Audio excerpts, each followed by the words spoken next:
Hello and welcome to my easy to understand guide to this Tatler magazine front cover, which is only for examination in 2022. This video is going to concentrate on media language and representation. These are the only two things you will ever be asked about in relation to this cover. You can see that the masthead and a lot of the font on the front cover is very bold and in capital letters, and that's obviously very eye-catching. It helps to engage the audience when they're seeing the magazine on a shelf in a shop. The font for the masthead is serif. That means it's got these kind of fancy little pointy corners, and that makes the font seem perhaps a little bit more sophisticated and classy, and maybe even a bit feminine. The bold pink lettering helps to connote that this magazine has a female target audience. The word Tatler has connotations of gossip and talking. We talk of people being tattletales. It's quite an old-fashioned word and it's often only used in sort of more middle to upper class circles. So perhaps connotes as well that this target audience is going to be more middle to upper class, perhaps with kind of old-fashioned or traditional family upbringings. On the left of a magazine is a cover line that says most invited, and it's all about people that are getting invited to very big popular parties.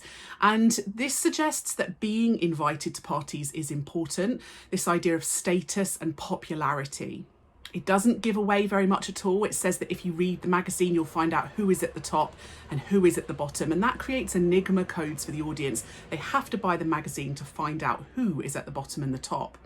The fact that who is at the bottom is in these kind of brackets with the use of ellipses as well, it creates more enigma and drama, and it was almost like a little guilty pleasure for the audience. They want to look down on the people who haven't been invited. So it puts the audience in a position of power. There's the use of an imperative where it says meet Georgina Bevan. So the use of an imperative is quite persuasive for an audience. It says that she looks good in pearls. So that really connotes that a woman's appearance is very important. Jewellery perhaps is important, and pearls in particular are very expensive types of jewellery. So it perhaps connotes that this magazine is aimed at a wealthier upper class audience. There's a cover line as well about millennial slones. Slones is a kind of colloquialism used to describe people who live in particular parts of London, sort of near Sloane Square, hence the name.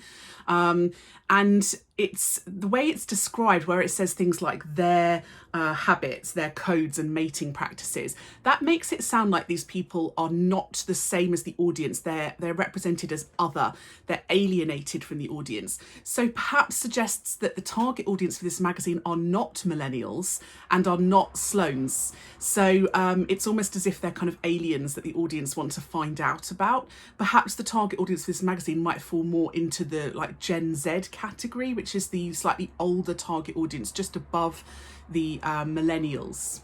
On the right hand side there's a cover line that says oops, all my clothes fell off, obviously creating a bit of a provocative image, a little bit sexualized, so representing women as, again, their bodies and their appearance is important. It suggests that you don't need clothes, all you need is accessories. So creating this ideology that they value material items suggests that the audience likes jewellery and bags and things like that, and that those material items are all important. They are the essentials. The use of exclamation marks adds drama and excitement to the magazine. There's the use of some direct address as well, where it says all you need, so drawing in the audience through direct address. They mention a celebrity on the front, James Corden. Now, James Corden's perhaps quite an unusual choice for this magazine because it's a sort of magazine primarily aimed at women. James Corden being a man and perhaps not being a man that's involved in sort of fashion and society is perhaps a bit unconventional, but maybe because of his humorous comedian status, it adds a little bit of entertainment to the magazine. They seem to be laughing at him in the brackets. They're like, yes, really, as though he really does go to parties and meet kind of famous people. So perhaps there's this element of comedy. James Corden is famous in Britain primarily, but has also garnered a huge audience in America because of his chat show in the US. So targets both a British and American audience who may be familiar with him. Where they talk about his LA life, it kind of creates this idea of escapism, you know, this idea of going to a different country and living an aspirational lifestyle. Well, they reference his aristo buddies, which I guess is short for aristocratic.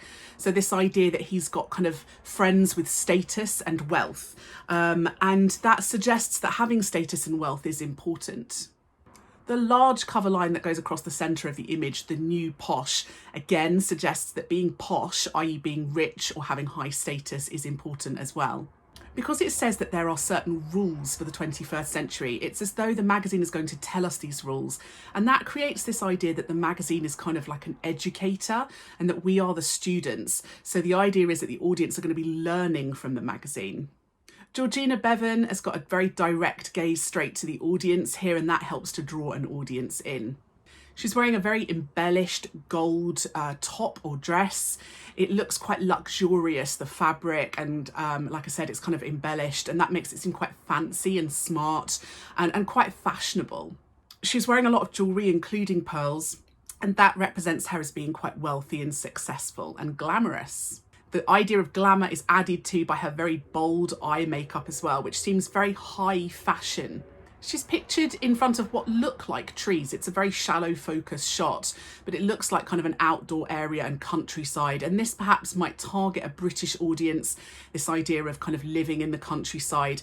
Countrysides tend to be more expensive to live in. So it's this idea that perhaps living in a more wealthy or status-filled area.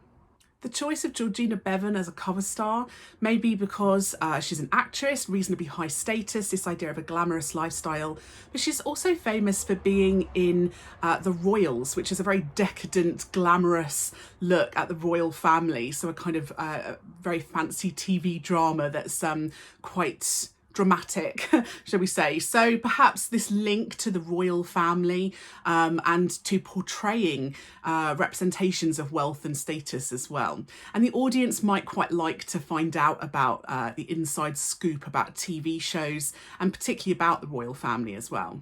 The price of the magazine is quite high, suggests that the audience are going to be able to afford it, which suggests that they're going to have a reasonably high income. So that was my easy to understand guide to this Tatler magazine front cover.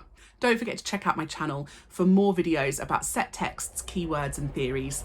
If there are any videos that you would like, please leave a comment below. I do read them. I'll add it to my list and I will try and get it done over the summer holidays.